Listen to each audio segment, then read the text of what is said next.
Good morning and good afternoon to everyone watching before coffee. Time for us to wake up the old man. Let's call Rog on the phone so that he can show up the new show. Where is my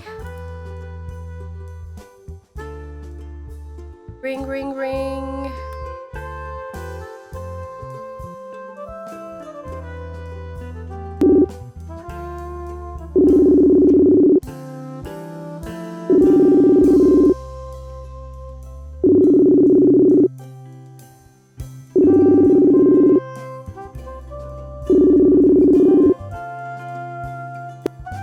Hello.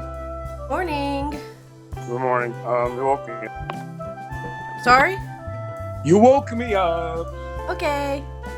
Give me a second. All good. I tried to squeeze another minute of sleep out of life. Yeah? And, well, you know what happens. You can't fall asleep for 1 minute. I was so close to sleep, and then it was time to not be asleep anymore. Yeah. You fall asleep for a microcosm of all your life's experiences flashing before your eyes for the next, 20 minutes. All your regrets, all your favorite memories, all in 1 second. Yeah, and you wake up in the middle of something, and it's like only 10 minutes later, but holy crap, your whole mood's changed, and it's like, Lived the whole life. Yeah, life is not worth living anymore. Why am I even existing? Why do I get to exist? Why? Why am I the lucky bastard who got born? Why am I collecting this bag of chemicals that gets to talk and move things and shit? When most bags of chemicals just don't do anything. All right, let me get my deal of going here. Rant. Oh, yeah. I don't have my camera on yet, just because I don't even know what I look like, so. It's all good. Nobody can see you until I decide they can see you.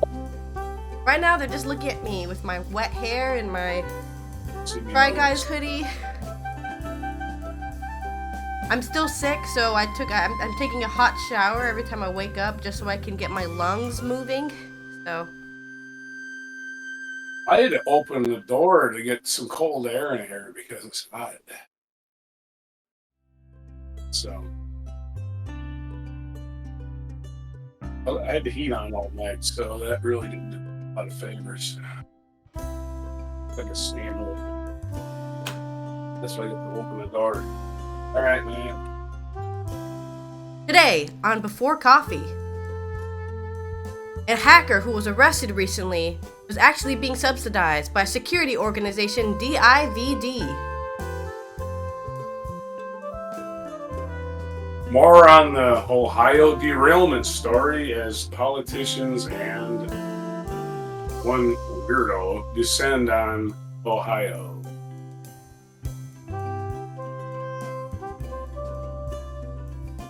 Currently, the Juliana Canal is blocked until March 2nd.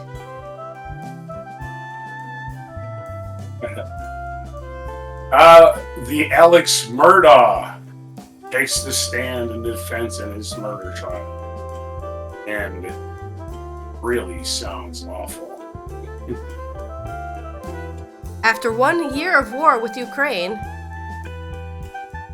we're looking back at how the Blitzkrieg became a war of attrition. And more on Ukraine, or at least on Pussy Riot is in the end as their, well, not their leader, but their spokesperson of now has been had her arrest warrant sworn out from Russia for her latest exhibit called His Ashes. And more as the world turns on February 24th, 2020.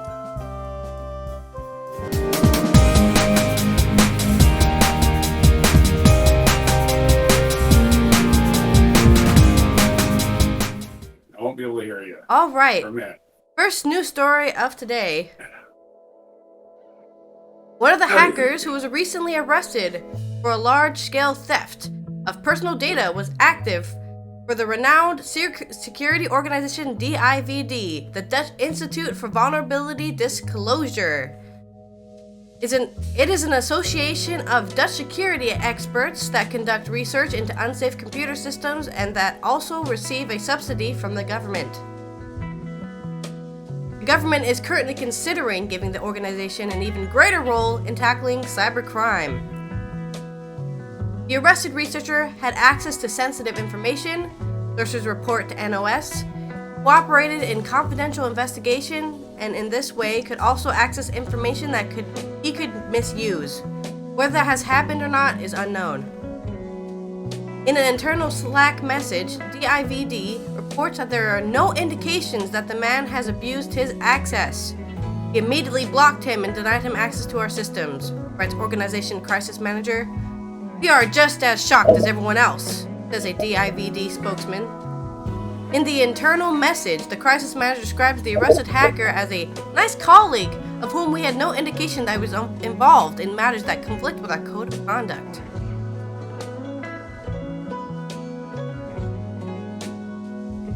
What do you think about that? I don't want to make you repeat everything, but I know I'm ahead. It's just a hacker hacking the bad way, not the good way. Well, that's what hackers do. Yeah. It isn't like they're going, boy, I mean, if they were normal to be called coders, wouldn't they? Yeah. I'm a coder! Oh, well, that's a potential hacker, right? I guess that's my opinion. In my news?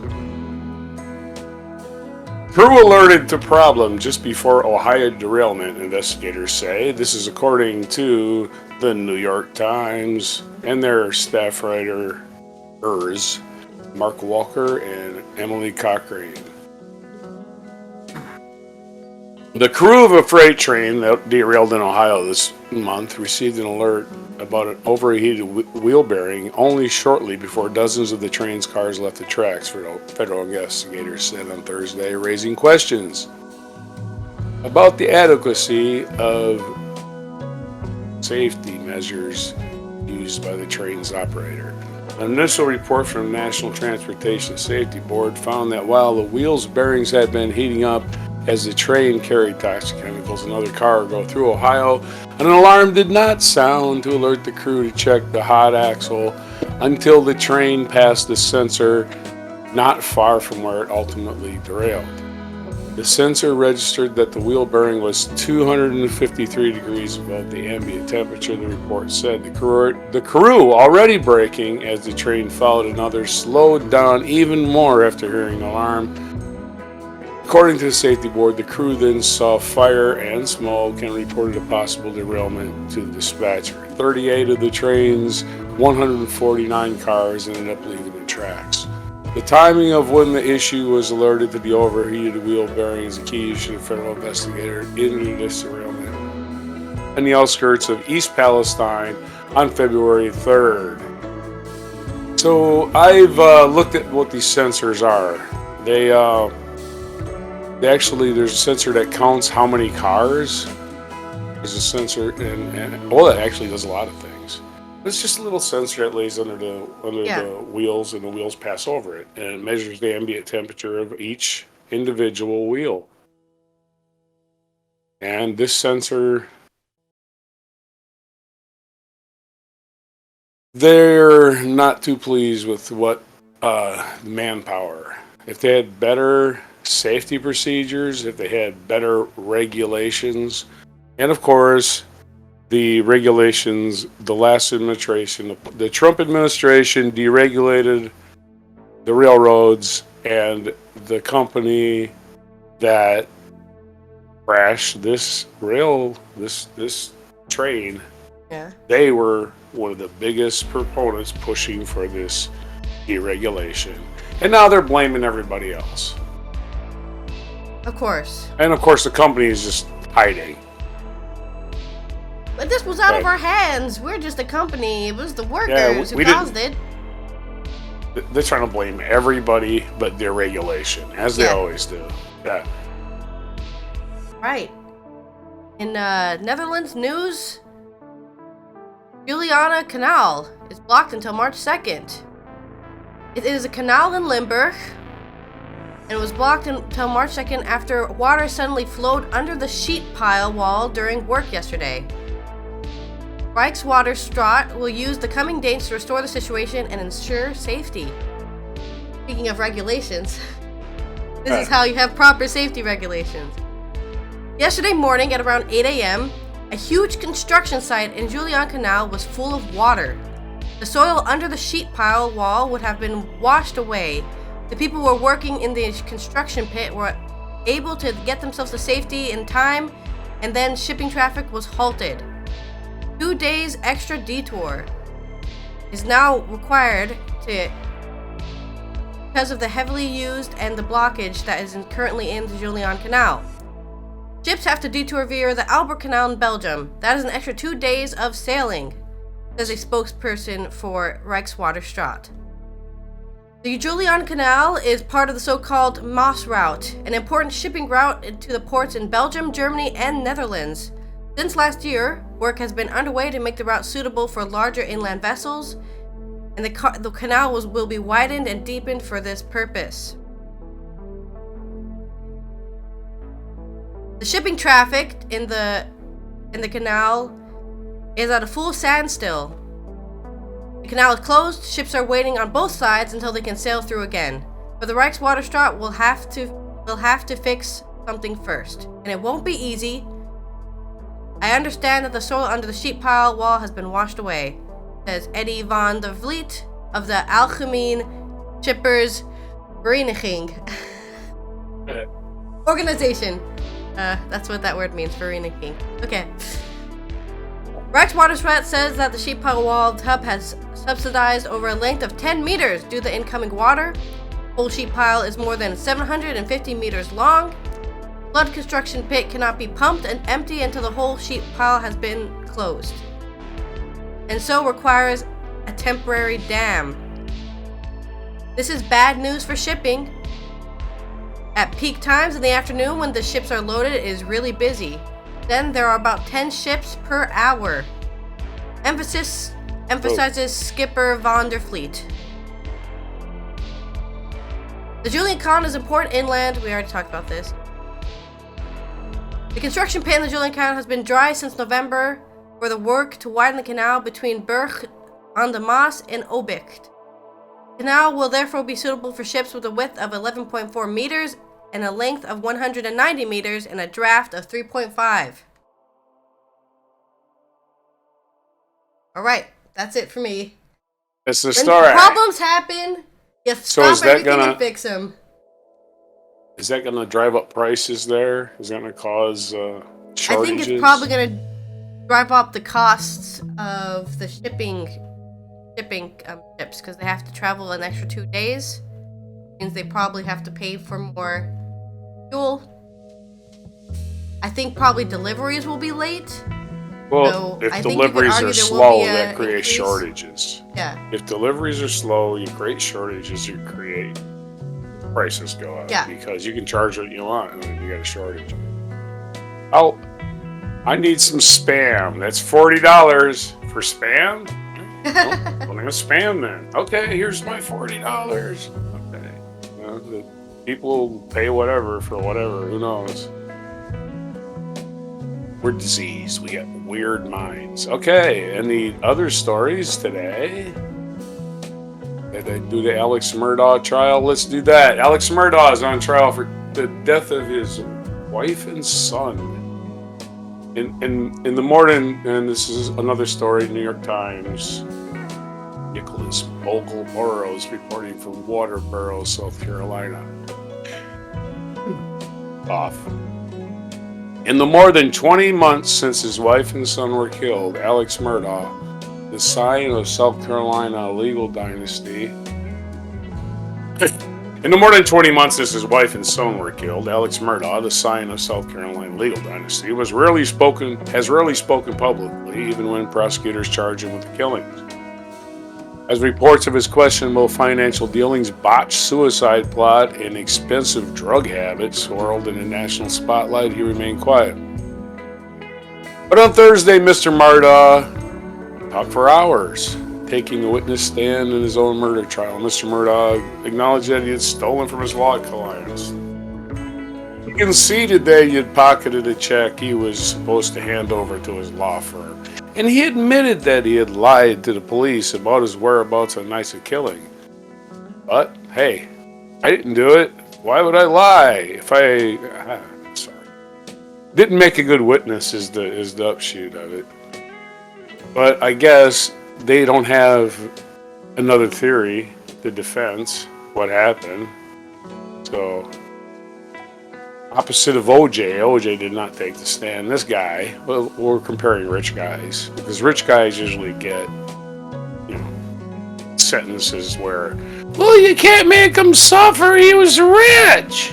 Those kind of sentences. So, not that he's guilty, but the desperation's taken over. If you're sending your guy up there to take the stand, then all he's going to do is sit there and go, yeah, I lied about that, but I'm telling the truth this time.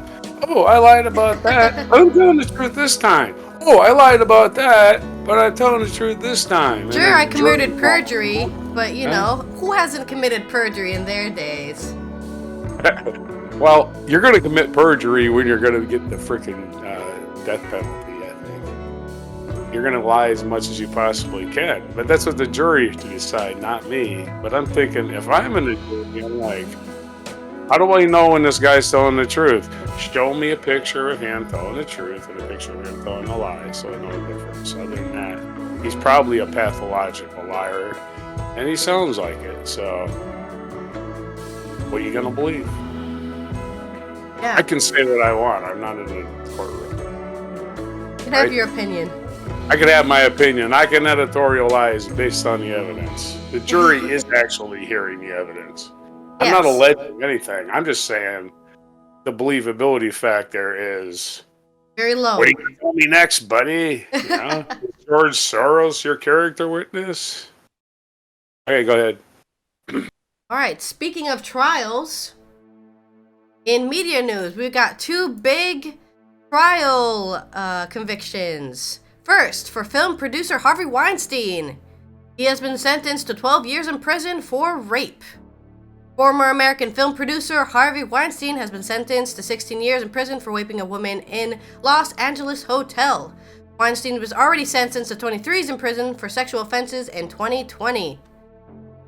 Weinstein was convicted in the courtroom where a jury found him guilty in December. Weinstein, the powerful co-founder of film production house Miramax Films, will serve sentence following the previous 23-year prison sentence for sexual assault conviction in New York. 70-year-old Weinstein, who previously appeared in court with a walker and a wheelchair, will most likely spend the rest of his life in prison, given his age and poor health, the U.S. media reports. The Hollywood producer was accused of sexual assault by various actresses in the fall of 2017. The New York Times and the New York Magazine were the first to bring forward the allegations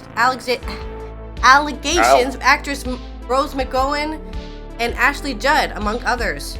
After that, dozens of other women, including Gwyneth Paltrow, Angelina Jolie, came forward with stories of sexual misconduct by Weinstein. The revelation sparked what has come to be known as the Me Too movement on social media. For months, women shared their experiences of sexual misconduct by powerful men in large numbers, and men as well. Men also shared their experiences of sexual misconduct. And it's nice to make it, what is the word? Partisan there? Yeah. Only women are affected, but men are also affected by this, and men also share their stories. Well, Kevin Spacey. And who knows if Weinstein ever sexually assaulted men, and they're too scared to reveal it, I'm just saying. Well, Kevin Spacey got in trouble for sexually harassing a man. His career basically is, where's Kevin Spacey? Yeah. What happened to him? Gone, yeah. I can say that's about the only cancel I've seen. Everybody, and Alec Baldwin, but he kind of canceled himself. Yeah, but he's back. He didn't like go back and on apply the- for jobs. He's But- back on filming though. They didn't cancel, like, they didn't fire him from the set, so still Oh. being paid. Rust. Oh, well, Yeah. okay. Well, I'm He's just not been- saying. When yeah. he's not getting new jobs. Will Smith isn't getting new jobs. He got shit. But again, He didn't this sexually stuff, assault this anyone. stuff blows over a lot of times. It does. It really know. does. Especially if you just don't have a big bad history. Yeah. Even then. In additional news, R. Kelly has also been convicted of child Yeah. pornography, now totaling 31 years in prison. This time, he's already been sentenced to prison for sexual abuse, but this time he's also been convicted of having sex with minors and making of child pornography, which, as told, will increases his prison sentence of 31 years. Robert Sylvester Kennedy was sentenced today to 20 years in prison, but 19 years of that overlapped with a previous sentence imposed on him in New York. I was brainwashed by Robert, one victim was quoted from a written statement. She had been made into a sex slave of her own accord. It almost killed me, according to the prosecution. Kelly has shown no remorse for his wrongdoing. The R&B singer was present in court, according to journalists. He appeared resigned and constantly looked down. He has not commented on the verdict. However, his lawyer said it was a reasonable outcome of the lawsuit. The Grammy winner has sold tens of million albums. We should not give a shit because he's a sex fiend and he needs to be in prison I don't for the even next know 31 R. years. Kelly's song. So. I'm sure you know I'm the not one even, famous one, but we don't need to know because who gives a Don't shit? even know, man. I He's personally don't give a shit about any of Famous his sex music. offender R. Kelly. That's how I know him. That's Yeah. For like the last 20 years, I'd heard of him the first time he was a sex offender. So I mean, it isn't like I'm a top 40 maven or anything. Yeah. I'm not gonna go, oh, that's from 2006 and his album. I wouldn't even know. But yeah, I mean, you're famous. You get your way. You keep getting your way. People tell you no, and you're like, you don't really mean no. I'm Yeah, I famous. mean, it really brings a smile to my face to hear about all these convictions. You know, Yeah, I so hear many you. people And get it's away the- with it, like you said. So finally, at least 2 men have been, convicted for the terrible wrongdoings they've done for over decades, really. All right. Decades. And it's the 3-year anniversary of Harvey Weinstein's conviction. If you go on this day in history, Mm-hmm. in this day in 2020, he was convicted. Okay. Pussy Riot is back in the news. Nadia Tolokonnikova, 33, is a hero. This is a story from Polestar website, written by Andy Ginsler. For more than 15 years, the artist-activist has spoken truth to power in wildly creative and provocative ways and done hard time for it. She was the co-creator and face of Pussy Riot, the feminist arts collective formed, I call them a punk band, formed in 2011 in Moscow. Calls them art collective, but I know them as a punk band. Yeah. Pussy Riot first made global headlines in February 2012 with Punk Prayer, a guerrilla protest they performed inside Russia's capital's Christ the Savior Cathedral. Birth giver of God, drive away Putin, they screamed on consecrated ground clad in their signature bright-colored baklavas. This came after Patriarch Kirill of Moscow called Russian dictator Vladimir Putin a miracle of God. Oh. Three members were charged with hooliganism motivated by religious hatred, and Tolokonnikova and Pussy Riot member Masha Alina spent 2 years in jail, including a Russian labor camps, before being released in advance of the Sochi Winter Olympics. Today, Pussy Riot is a decentralized global movement that staged events across Eastern Europe to Buenos Aires to a float last week at the New Orleans Mardi Gras Parade. Ellie Okina currently tours with Riot Days, which is rooted in theater and poetry, while Tolokonnikkova's Pussy Riot is more straightforward concert performance with backing band and multimedia. Putin, meanwhile, has for 23 years ruled Russia with iron fist. We know about him. And last February invaded Ukraine, costing hundreds of thousands of lives, and basically he's a war criminal. Yeah. On January 27th, the LA outpost of Jeffrey Beach Gallery, Pussy Riot debuted Putin's Ashes, a multimedia installation incorporating film, visual art, and live performance.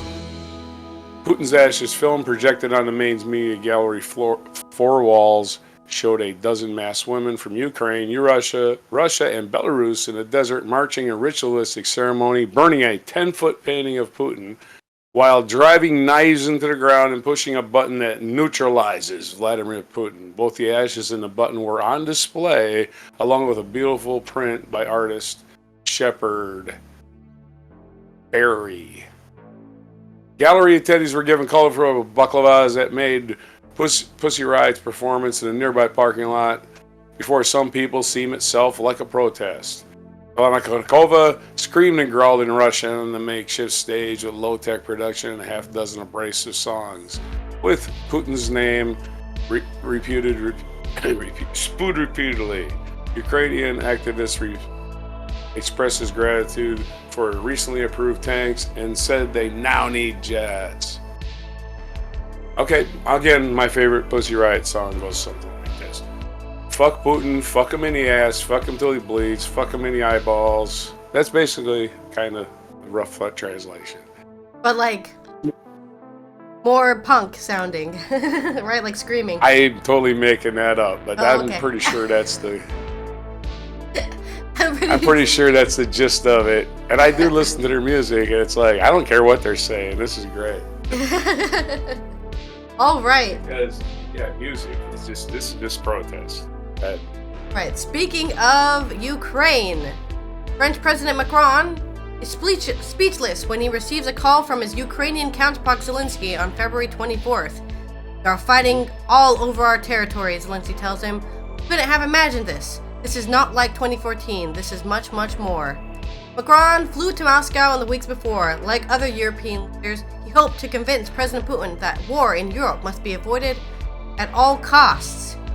In vain, it is clear. In vain is clear after the call with Zelensky, it's all out war, Macron said. Yes, agrees Zelensky, an all-out war. Macron's initial reaction is indicative of what was felt across Europe a year ago, from citizens and analysts to world leaders. Hardly anyone could or wanted to believe that Russia would actually proceed to invade the neighboring country. Still, all the warnings were there. Nearly 200,000 Russian soldiers lined up with thousands of tanks and numerous other combat vehicles. The blood banks set up at the border, the barrage of war language from the Kremlin about a Ukrainian regime of would-be Nazis out to get blood of Russian children. It is propaganda that failed to mention that Zelensky is of Jewish descent, speaks Russian, and had a grandfather who fought with the Soviets against Nazi Germany. Russia's invasion of Ukraine shocked the world for the first time in almost 8 years. 80 years! The European continent was once again the battleground of an open war between two countries. It was impossible to predict how the battle would turn out. Ukraine had been preparing for this scenario since the Russian aggression of 2014 and received help from the West. How could the Ukrainians hold their own against the entire Russian war machine? How difficult the situation was for Ukraine was clear from the conversations Zelensky had in those first few days. To an ally, he said it would probably be their last phone call ever. Russian special forces attempted to enter Kiev, hunted the president down. It soon became clear that Russian President Putin had misjudged the invasion. He received warnings, but mostly listens to intelligence that convinced him that Ukraine would fall in no time. Civilians would greet the Russian army with flowers. The opposite turned out to be true. No flowers, but rocket launchers and Molotov cocktails. At the same time, the Russian war machine beeped and creaked. Units that thought they were on exercise in Belarus suddenly had to cross the border to go to war. They were ill-prepared and had inadequate means of communication. The bulky tank division got bogged down on Ukrainian roads. They were easy prey for Ukrainians with American Javelin anti-tank missiles, weapons that had been rushed cross-border across the west shortly before the invasion. Among other things, advanced artillery was sent to Ukraine. Finally, after much deliberation, modern tanks followed. Even reluctant Germany felt compelled to shake off post-war pacifism in the discussion of military aid. Before the war, it was still unlikely that Sweden and Finland wanted to become NATO members in the short term, which has changed rapidly. The West did underestimate the reality of the war and how far Putin was willing to go after his original plan. Conquest of Kyiv failed early on.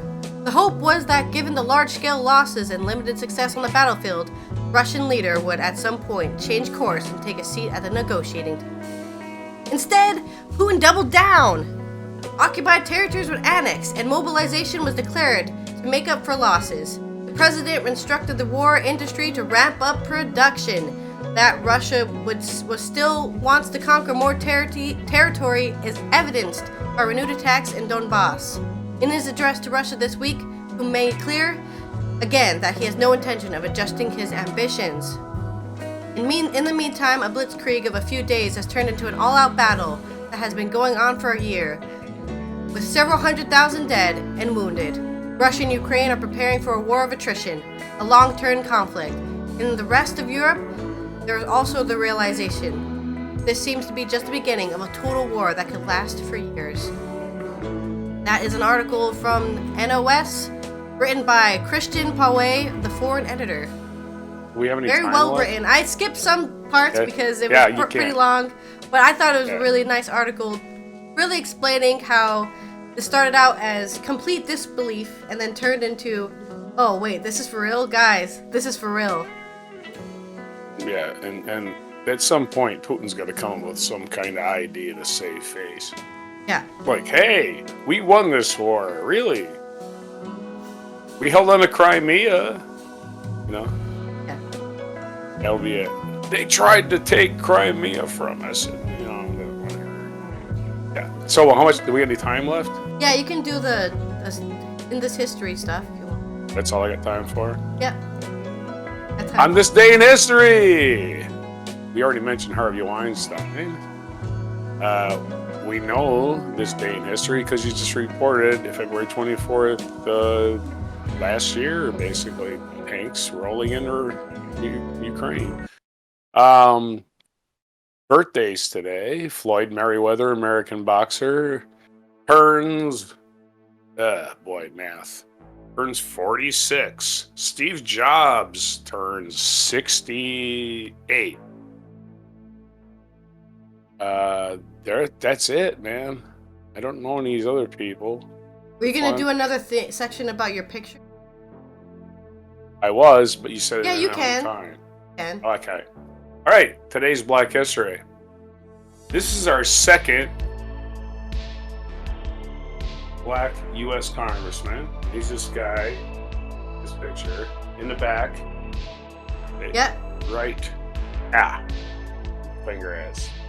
This gentleman there is from Georgia, and his name is Jefferson Franklin Long.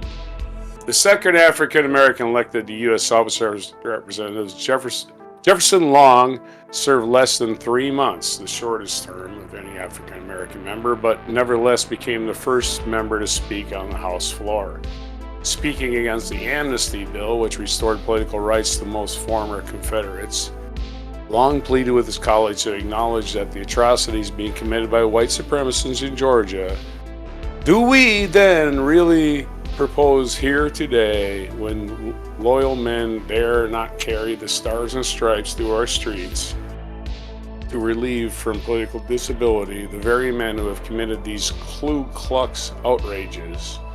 He declared on the House floor, I think I am doing my duty to my constituents and my country when I vote against such proposition. Jefferson Long was born to a slave mother on March 3rd, 1836 in Knoxville, a small town in west central Georgia. Long's father was believed to have been the son of a local white man. Defying the law, Long learned to read and write. Trained as a tailor, he opened a successful business in Macon, Georgia after his emancipation. Following the end of the Civil War, most of his clients were white, as they were the only rural Georgians able to afford custom-made clothing. Shortly after the war, Long married Lucinda Carhart and raised 7 children. One of Long's sons helped run its business. Unlike neighboring South Carolina, Georgia did not have a majority black population or a large antebellum free black community. As a result, Georgia freedmen often looked to white politicians as leaders after the war. Long was the exception. His prosperous tailor shop catered to the politically connected clients and provided them with resources to become involved in Republican politics. Starting in 1866, Long began promoting literacy among African Americans. In 1867, he became active in the Georgia Educational Association to protect and advance the interests of freedmen. Long also belonged to the Macon Union League, a grassroots political action group. A dazzling orator, he introduced Georgia freedmen to politics by preaching the virtues of the Republican Party. While traveling the state, organizing local Republican branches and encouraging black voters to register, Long brought many whites into the Republican fold. In 1869, he served on the Republican State Committee and was leader of the Georgia Labor Convention, which organized black agriculture workers to demand increased wages, better jobs, and improved working conditions. He served 3 months. Why? Do you want to know? Yes. I can handle the truth. Well, you're only going to get the truth. That's all I can find, right? At least this is the congressional record. Long's term was so short, he was not assigned to any committees. Congress delayed Georgia's re-entry into the Union because the state legislature refused to ratify the 14th Amendment, while white Republicans and conservatives expelled 29 legally black members from Georgia's legislature in 1868. Yep. Conditions for readmission included reseating the black members and ratification of the 15th Amendment. In July 1870, these terms were agreed to, and Georgia delegation was permitted to return to Congress.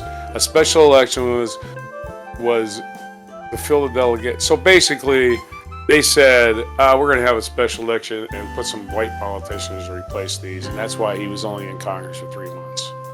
So again, racism the Confederacy and their horse shit forestalls any kind of real progress in America by over 100 years.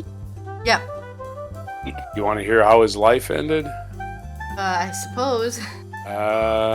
He didn't die until 1901, so he lived a long, healthy. That's nice. Healthy. We don't know how healthy. He wasn't a slave anymore. That's what's. Oh yeah, he wasn't lynched or something after the election. Better than his ancestors lived. Let's be honest, that probably happened to some. Right. You're no longer a politician. Let's put you on a tree. But he stayed active in Republican politics, and never gave up. So he got ousted. Was still an agitator, still somebody like, hey, Yeah. What else am I gonna do? He isn't gonna sit retired to his, estate or anything. This is. All right. That has been me, Allison, who is very sick. In very extended version. Giving you the news about canals and Ukrainian war and, of course, convicted rapists. Hope to see you next week on Monday. Some more after the weekend news about Europe. And this has been Roger in the United States, where we're in a heat wave. Good day. All right, see you next time. Hair in my face.